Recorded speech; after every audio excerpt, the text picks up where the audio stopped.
Hello friends, welcome back to my channel. आज हमें B pharma first semester की anatomy and physiological pathophysiological को cover करने वाले हैं। एंड देन हम इस सिलेबस के यूनिट को इंट्रोड्यूस करेंगे और हम समझेंगे कि हमें कौन कौन से पॉइंट्स पढ़ने हैं। ठीक है, आने वाले जो नेक्स्ट क्लासेस होंगे हम आपको यूनिट वाइज उसके पीवाईक्यू, पहले तो हम 2024 एंड 25 की पीवाईक्यू के जितने भी क्वेश्चंस पूछे हुए हैं वो सभी करवाएंगे, यानी डिस्कस करेंगे और उसके क्वेश्चन आंसर करेंगे। फिर उसके बाद हम अपना टॉपिक यूनिट वाइज स्टार्ट करेंगे डायग्राम के साथ। सो आप अंत तक बने रहिएगा इस वीडियो के अंत तक। और अंत में आपको मैं वो इम्पोर्टेंट 20 ऐसे पॉइंट्स बताऊंगी जो आपको पढ़ने हैं, यानी कि जो आपकी एग्ज़ाम के लिए बहुत इम्पोर्टेंट है। सो यूनिट फर्स्ट आपका है इंट्रोडक्शन ऑफ ह्यूमन बॉडीज़, जो जिसमें आपको and scope of anatomy, physiology and pathophysiology के बारे में डिस्कस करना है। And level of structures of organisations and body system, basic other parts के बारे में डिस्कस करने हैं। And structure of function of cell and transport across the cell membrane, cell division, cell instructions के बारे में पढ़ेंगे। फिर general principle of cell communication, form of intracellular इस सिंगलिंग के बारे में पढ़ेंगे। फिर कॉन्टैक्ट डिपेंडेंट, पैराक्राइन, सिनेप्टिक और इंडोक्राइन, इन सभी के बारे में हम पढ़ेंगे। ठीक है फ्रेंड।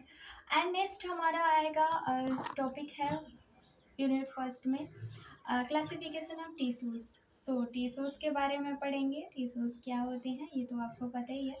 स्ट्रक्चर्स, उसके टिश्यूज कितने कितने प्रकार के टिश्यूज एनिमल्स, यानी कि ह्यूमन बीइंग में जो टिश्यूज होते हैं, जैसे एपिथेल टिश्यूज हो गया, मस्कुलर टिश्यूज हो गया, नर्वस सिस्टम टिश्यूज हो गया, इन सभी के बारे में हम पढ़ेंगे। एंड देन हम basic principle of injury and adaptations के बारे में भी पढ़ेंगे, जिसमें components, types of feedback system, causes of cellular injury, pathogenesis, cell membrane damage, mitochondria damage, ribosomal damage और न्यूक्लियर डैमेज के बारे में हम पढ़ेंगे। और मार्फोलॉजिकल ऑफ इंजरी यानी सेल इंजरी के बारे में, एडेप्टिव चेंजेस, आउट्रोफी यानी atrophy, hypertrophy, hyperplasia, metaplasia, dysplasia, cell swelling and cell death. तो इन सभी के बारे में हम आपको बताएंगे कैसे कैसे कौन से पॉइंट पढ़ने हैं और किस तरीके से आपको नोट्स बनाने हैं। ठीक है, आपको नोट्स भी प्रोवाइड हो जाएगा, तो आप टेंशन मत लीजिएगा फ्रेंड्स, बने रहिएगा। एंड की बात कर रहे हैं जिसमें हम देखेंगे यूनिट सेकेंड। अब यूनिट सेकेंड की बात करो तो इंटीग्मेंट्री सिस्टम ऑफ बाउंड हीलिंग है ना, जिसमें स्ट्रक्चर ऑफ फंक्शन स्किन्स के बारे में, और फिर उसके बाद हम स्किन डिसऑर्डर के बारे में, स्किन डिसऑर्डर में कौन कौन से डिसऑर्डर होते हैं तो ये भी हम देख लेते हैं। एंड पैथोफिजियोलॉजी ऑफ लेप्रो, basic principle of wound healings. Okay, फिर उसके बाद आता है स्केलेटन सिस्टम ऑफ जॉइंट, जिसमें division of skeleton system, types bone के बारे में पढ़ेंगे, salient feature and function of bones of axial and appendicular skeleton systems के बारे में हम स्टडी करेंगे। एंड देन हम organisation of skeleton muscles, physiology of muscles contraction, neuromuscular junctions and structure and function, classification of jointed, इन सभी के बारे में हम डिस्कस करेंगे फ्रेंड्स। एंड फिर उसके बाद हम अपनी यूनिट सेकेंड में disease of bones of joint, जो भी डिजीज इस जोन्स में यानी कि बोन्स में जॉइंटेड्स में होती हैं, जैसे कि राउमेटॉइड्स, ऑस्टियोपोरोसिस एंड गाउट, ये सभी डिजीज होते हैं, तो इन सभी के बारे में हम पढ़ने वाले हैं। यूनिट थर्ड में आप देखोगे कि बॉडी फ्लूइड के बारे में बताया है, यानी बॉडी फ्लूइड, आप जब भी आप बॉडी फ्लूइड के बारे में देखोगे तो ब्लड के बारे में आ जाएगा। ठीक है, तो सर्कुलेशन हमारे बॉडी में होता है, यानी body fluid, body blood and lymphatic system, जिसमें आपको देखने को मिलेगा body fluid composition and function of blood, haemopoiesis, formation of haemoglobin, mechanism of coagulation and blood grouping, RS factor and transfusions. ठीक है, ये सभी आपको देखने को मिलेगा। एंड नेक्स्ट हमारा सेकेंड यूनिट थर्ड में ये आएगा, जिसमें basic mechanism inflammation of repair पढ़ेंगे, जिसमें हम उसके इंट्रोडक्शंस के बारे में, क्लासिफिकेशंस के बारे में and pathophysiology and inflammations, mediator of inflammations के बारे में स्टडी करेंगे। तो और ज़्यादा लोड लेने की ज़रूरत नहीं है, बहुत इजी पॉइंट है। हीमेटोलॉजिकल डिजीज, जिसमें आप पैथोफिजियोलॉजी ऑफ आयरन डिफिशियंसी, अब ब्लड की बात कर रहे हैं तो ब्लड में डिफिशियंसी तो होती ही है। अब ब्लड है चाहे आरबीसी हो डब्ल्यूबीसी हो, इसमें डिफिशियंसी तो होगा ही ना।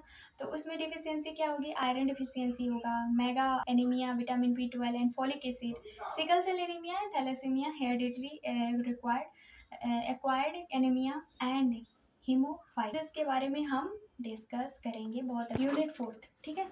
यूनिट फोर्थ की बात करें तो इसमें टू इंपॉर्टेंट पॉइंट होते हैं, यानी कि दो नर्वस सिस्टम और स्पेशल सेंसेस के बारे में डिस्कस करने वाले हैं। जैसे पहला हमारा क्लासिफिकेशन पेरिफेरल नर्वस सिस्टम होगा और structure and function of sympathetic and parasympathetic nervous system, जिसमें आपको सिंपैथेटिक एंड पैरासिम्पैथेटिक के बारे में डिस्कस कराया जाएगा और बहुत ही अच्छे से कराया जाएगा, विद डायग्राम के साथ कराया जाएगा। तो आप इसकी टेंशन मत लीजिएगा, वो हम लोगों पे छोड़ दीजिए। हम आप क्लासिफिकेशन ऑफ फिर origin and function of spinal and cranial nerve के बारे में।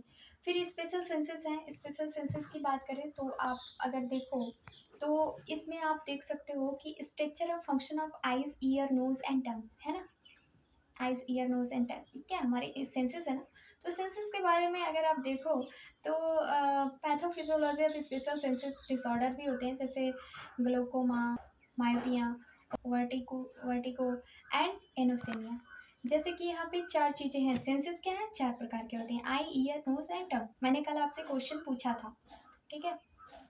तो उसके बाद आपने विजन, यानी कि आँख क्या करता है, आँख का काम क्या होता है, आँख का काम होता है फ्रेंड्स विजन करना, क्या करता है, देखना होता है, परसेप्शंस, फोकस ऑफ इमेज। और डिसऑर्डर क्या होता है इसमें, ग्लूकोमा होता है। आई, ईयर की बात करें तो हियरिंग, यानी सुनने में दिक्कत होती है, यानी कि सुनने का काम करता है, बैलेंस करने का काम करता है, साउंड ट्रांसडक्शन का काम करता है। डिसऑर्डर क्या होती है, otitis externa otitis and media vertigo, है ना। एंड नेक्स्ट हमारा है नाक। All all functions, air filtrations, air filter करके हमारे ऑक्सीजन हमारे शरीर में जाने देता है। अब वार्मिंग, ह्यूमिडिटी एंड डिसऑर्डर क्या होता है, एनोसिमिया होता है। फिर उसके बाद आता है जीभ। जीभ क्या करता है, टेस्ट का परसेप्शंस करता है, आइडेंटिफिकेशन ऑफ फ्लेवर, कैसा है भाई, चॉकलेटी है या फिर तीखा है। तो इस तरीके से हमें ये देखने को मिलता है, ठीक है फ्रेंड। फिर हम बात करते हैं यूनिट 5 के बारे में। यूनिट के बारे में है एनाटॉमी ऑफ फिजियोलॉजी की बात करें तो इसमें हम हार्ट के बारे में, कार्डियोवास्कुलर सिस्टम्स की हमारे यूनिट 5 में है। इसमें हार्ट के स्ट्रक्चर्स के बारे में डिस्कस करेंगे। स्ट्रक्चर्स यानी ब्लड वेसल्स कैसे होते हैं, structure and function of arteries, when and capillaries elements पढ़ोगे जब कार्डियक वाला पार्ट। तो इसमें जितना भी ये पॉइंट दिया हुआ है ना, its regulation by autonomic nervous system, cardiac output, cardiac, इन सभी के बारे में हम डिस्कस करेंगे कि कंपोनेंट्स क्या है। तो हार्ट में 4 चैम्बर होते हैं, है ना, आपको पता है, right, left and atrial, right, left, ventricle. And blood vessels क्या होती हैं, एट्रीज होती है, क्या करता है वो ब्लड को कैरी करता है। फिर वेन क्या करता है, वो ब्लड को रिटर्न करता है, यानी हार्ट में रिटर्न करता है। कैपिलरीज क्या करता है, साइड टू एक्सचेंज का काम करता है। कार्डियक कंडक्टेड, यानी कंडक्शन ऑफ सिस्टम, ये ऐसे, यानी कि ये ऐसे नोड, एवी नोड और बंडल ऑफ हिज पुरकिंजे फाइबर है, इसमें पाया जाता है ना। कार्डियक साइकिल्स जो होती है वो सिस्टोलिक एंड डिस्टोलिक प्रकार के होते हैं, जिसमें include atrial and ventricle phases होते हैं। रेगुलेशंस की बात करें तो autonomic nervous system, sympathetic and parasympathetic. और नेक्स्ट हमारा है इन्वेस्टिगेशंस की बात करें तो electrocardiogram to heart electric activity. So ये सारी चीज़ें हमारे इन्वेस्टिगेशंस के हैं और हमारा ये हार्ट का स्ट्रक्चर्स है, आपको पता ही है। लेकिन इसके कुछ डिसऑर्डर्स भी हैं। डिसऑर्डर्स कौन से, हाइपरटेंशन डिसऑर्डर होता है। फ्रेंड्स ये था हमारे 5 यूनिट जो हम इस सिलेबस में कंप्लीट करने वाले हैं, इस पूरे, क्योंकि वो मैं पढ़ाऊँगी आपको, उसको मैं एकदम एग्जाम्पल के थ्रू, फिगर के थ्रू और सारा एक्सप्लेनेशन दूंगी और नोट्स भी आपको प्रोवाइड करूंगी, ताकि आपका सेमेस्टर का 75% कहीं से भी ना छूटे। अब हम यहाँ पे कुछ इंपॉर्टेंट पॉइंट्स भी बात कर लेते हैं, क्योंकि इम्पोर्टेंट पॉइंट इसलिए है क्योंकि ये है वो पॉइंट जो एग्ज़ाम में वेरी लॉन्ग क्वेश्चन में बनते हैं, है ना। पिछले 3 सालों का ये मैंने पेपर एनालिसिस किया है, और जैसे कि आपके 3 साल कौन कौन से हैं, तो 23, 24 और 25, ठीक है। 23, 24, 25 में जो भी एग्ज़ाम हुए हैं उनमें से जो इम्पोर्टेंट यानी लॉन्ग वेरी लॉन्ग क्वेश्चंस इसमें पूछे गए हैं। तो 15 नंबर की ये जो क्वेश्चन होते हैं बहुत इंपॉर्टेंट होते हैं। तो यूनिट 3 में सबसे इम्पोर्टेंट है discuss in the detail of pathophysiology anaemia. So इसमें आयरन डिफिशियंसी एनीमिया के बारे में, megaloblast anaemia, vitamin B12, folic acid and sickle cell anaemia और थैलेसीमिया के बारे में। हाई वेटेज है भाई, प्रोबेबिलिटी इसकी बहुत ज़्यादा है। और यूनिट 4 में अगर देखा जाए तो explain in the detail structures function of sympathetic and parasympathetic nervous system, जिसमें origin of distributions and neurotransmitter, function of affection and difference organ and difference with examples के बारे में हम पढ़ेंगे। और मैं खुद आपको इसका नोट्स भी प्रोवाइड करूँगी और साथ ही साथ उसका पूरा का पूरा क्वेश्चन आंसर भी कराऊंगी। 4th में describe in the detail structures function and disorder of eyes, जिसमें structure of eyes and visual pathway of functions, disorder glaucoma cornea, ये आएंगे। क्योंकि स्टार तो पाँचों का पाँचों है, तो आप सोच लीजिए कि ये क्वेश्चन कितना इंपॉर्टेंट होने वाला है ना। फिर यूनिट 5 कह रहा है कि describe in the detail cardiac cycle and regulations of heart beat के बारे में। कार्डियक साइकिल्स, हार्ट बीट, मैंने आपको बोला कि हार्ट का स्ट्रक्चर बनाना सीख लीजिए क्योंकि वो तो पक्का आने वाला है। Event with diagram and conduction system of heart and regulation of ANS।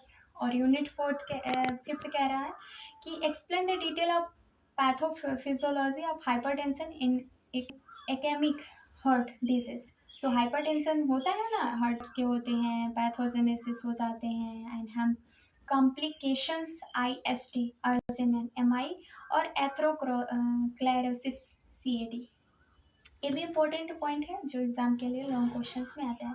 Next हम 3 ईयर के लास्ट जो क्वेश्चन है उन्हें एनालिसिस करके हमने बनाए। मैं आपको बता दूं AKTU जो आपका पेपर बनाता है उसी के अकॉर्डिंग इसको एनालिसिस किया गया है, ठीक है। तो आप इधर उधर मत भटकिएगा। ये आपके 7 मार्क्स लॉन्ग क्वेश्चन में से 5 टॉप टॉपिक्स हैं जो बहुत इंपॉर्टेंट है। पहला है स्ट्रक्चर्स यानी cell structure and function. Cell structure और फंक्शन कह रहा है कि आपको पहले से उसको डायग्राम बनाने आनी चाहिए एनिमल सेल्स की। फिर फंक्शन ऑफ सेल ऑर्गेनेल्स क्या होते हैं, फिर cell membrane, cytoplasm, nucleus, endoplasmic reticulum, Golgi apparatus, mitochondrial lysosomes और राइबोसोम्स के क्या क्या फंक्शंस होते हैं, इन सभी के बारे में विथ डायग्राम के साथ आपको याद होना चाहिए, ओके। फिर उसके बाद सेकेंड होता है ट्रांसपोर्ट अक्रॉस सेल मेम्ब्रेन, जिसमें की पॉइंट्स है PCU transport, sample diffusion, osmosis, facilitated diffusion, active transport and exocytosis, ये पॉइंट है। थर्ड हो गया सेल इंजरी एंड एडोप्टेशंस। थर्ड हमारा क्या है, सेल इंजरी एंड एडोप्टेशंस, जिसमें एडोप्टिव चेंजेस के बारे में उसके सभी पॉइंट्स जैसे एट्रोफी हो गया, हाइपरट्रोफी हो गया, hyperplasia, metaplasia, dysplasia, reversible versus irreversible, cell injury, necrosis with apoptosis, ठीक है। ये रिपीटेड टॉपिक है जो आपके क्वेश्चन में सबसे ज़्यादा पूछा जाता है। फिर बाउंड हीलिंग एंड इन्फ्लेमेशन, मैंने पहले भी बताया था, घाव को भरने का काम करता है। फिर stage of wound healing and acute of a chronic inflammation, mediator of inflammation and their roles के बारे में, क्योंकि ये क्या करना है, इसको थियरी के बारे में पढ़ोगे और फिर उसके डायग्राम के बारे में, ठीक है। डायग्राम और थियरी आपको पता होना चाहिए, बाकी आपको बहुत ज़्यादा कुछ इधर उधर नहीं जाना है। स्केलेटल मस्कल्स कंट्रैक्शंस के बारे में हम पढ़ाएंगे आपको, स्लाइसिंग जिसमें स्लाइडिंग फिलामेंट्स थियरी बताएंगे, फिर न्यूरोमस्कुलर इंस्ट्रक्शंस के बारे में बताएंगे, फिर एक्साइटेशंस, कंट्रैक्शंस, काउपलिंग के बारे में बताएंगे आपको हम। फिर उसके बाद आपको स्टेप्स ऑफ मस्कल्स एक्शंस के बारे में बताएंगे। आपको मैं बता दूं डायग्राम के साथ एक्सप्लेनेशन भी बताया जाएगा क्योंकि क्वेश्चंस बहुत बेसिक्स हैं और बहुत ही अच्छे भी हैं, ठीक है।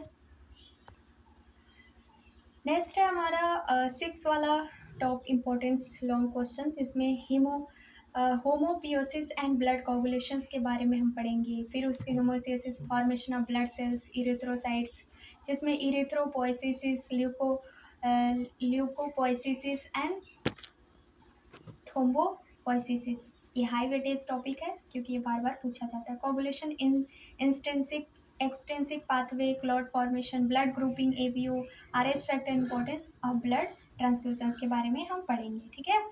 फिर उसके बाद हमारा 7 आता है एनीमिया। एनीमिया तो अक्सर आप देखे होंगे कि ह्यूमन बीइंग में फीमेल को सबसे ज़्यादा एनीमिया होता है ना? फीमेल में आयरन की कमी होती है, जिसमें कैसेस फीचर पैथोफिजियोलॉजिस के बारे में मेगाब्लास्टिक एनीमिया, विटामिन बी टाइम में तो फोलिक एसिड तो चाहिए। Sickle cell anaemia causes feature pathophysiology हो गया। फिर उसके बाद thalassaemia alpha beta comparison between difference anaemias. फिर 8वां आता है आपका autonomy nervous system ANS sympathetic यानी कि sympathetic nervous system, origin function of effects and parasympathetic nervous system origin function effects और difference between sympathetic and parasympathetic systems के बारे में हम पढ़ेंगे। ये थियरी है आपका, थियरी के बेसिस पे मैं पढ़ाऊंगी आपको। और फिर उसके बाद आपका 9 आ गया हर्ड यानी structure of heart and cardiac cycle. Heart क्योंकि ये बहुत इंपॉर्टेंट है। ऑटोनोमी यानी कि autonomy of heart chamber valve major vessels cardiac cycles step and events cardiac output factor affecting conducting system of heart regulation of heart beat and by ANS. ठीक है, ये तो हो गया इम्पोर्टेंट। 10वां लास्ट है regulation of blood pressure hypertension, जिसमें आपको पढ़ाया जाएगा फैक्टर रेगुलेशन ब्लड प्रेशर के बारे में, क्योंकि ये शॉर्ट टर्म और लॉन्ग टर्म दोनों में आता है। Baroreceptor reflections RAAS ADH और atrial natriuretic peptide pathophysiology of hypertension causes types और कॉम्प्लिकेशंस के बारे में भी हम पढ़ाएंगे, जिसमें थियरी है, थियरी बेस बहुत इंपॉर्टेंट है।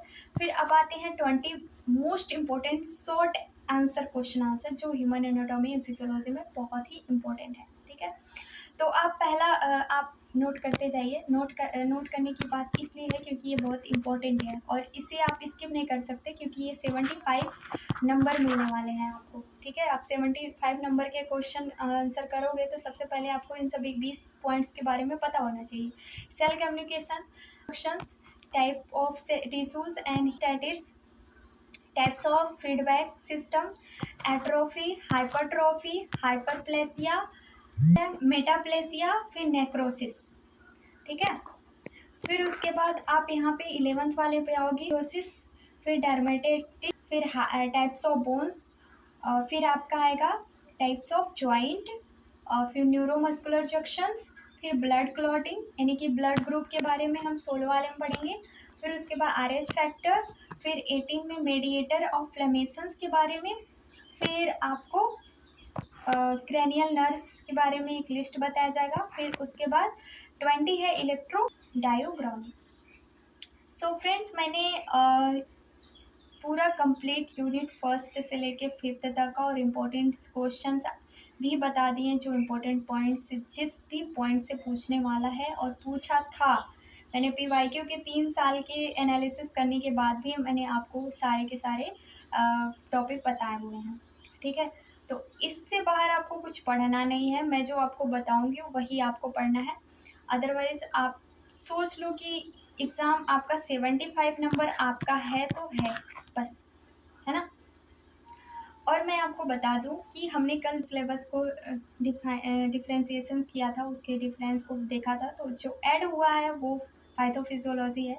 सो एडिशंस की बात करें तो वो बहुत इंपॉर्टेंट है और हम न्यू सिलेबस से ही पढ़ रहे हैं और न्यू सिलेबस ही मैंने अब तक डिस्कस किया हुआ है।